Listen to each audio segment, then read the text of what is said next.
KF-21 인도네시아 최종 합의 완료. 분담금 납부 비율 및 납부 기간은 그대로 유지하되 현물 비중은 30%로.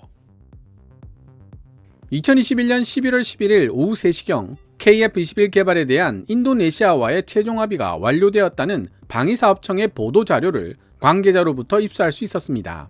다만 보도자료에 당일 18시 30분 이후부터 사용이 가능하다는 엠바고가 걸려 있어서 빨리 전해드릴 수 없다는 사실이 안타깝네요.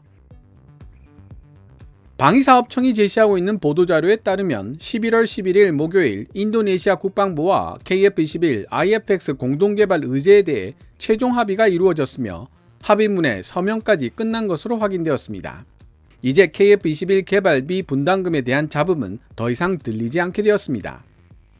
일부 밀리터리 매니아들과 군사 전문가들은 인도네시아와의 KF-21 체계 개발비 분담 비율을 20%에서 18.8% 수준으로 낮출 수도 있다는 추측을 했었지만 그런 추측과는 달리 실제로는 분담금 납부 비율 20%와 2016년에서 2026년까지의 납부 기간 등은 기존 계약대로 유지되었습니다.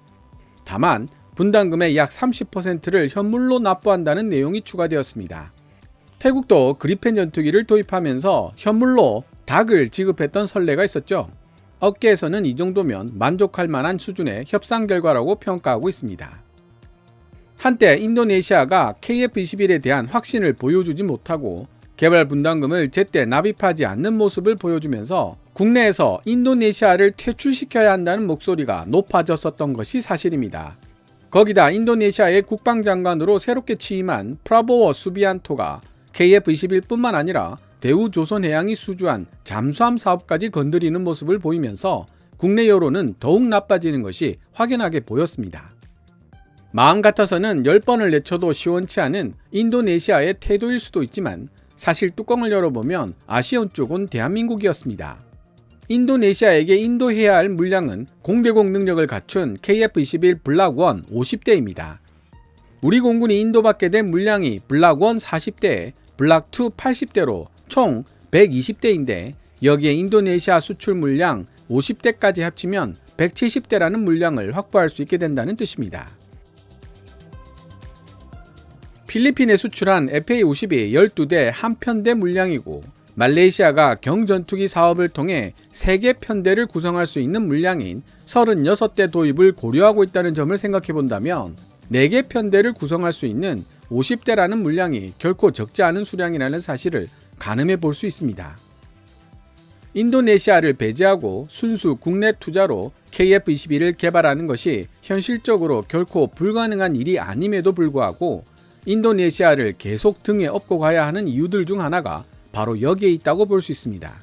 인도네시아가 주문한 50대만큼 규모의 경제가 달성되어 KF-21의 가장 강력한 경쟁력이라고 할 수 있는 가성비 향상에 큰 도움을 줄 수 있고 생산 라인 또한 오랫동안 유지될 수 있게 됩니다. 또한 인도네시아가 50대의 KF-21, 이제는 IF-21이라고 불릴 기체를 도입해 줌으로써 KF-21은 해외 수출 실적을 가진 전투기라는 타이틀을 얻게 되었습니다. 엄청난 비용이 투입되는 전투기 시장이기 때문에 의외로 수출 실적은 매우 중요한 판단 요소로 작용한다는 것이 관련 업계 전문가들의 견해입니다.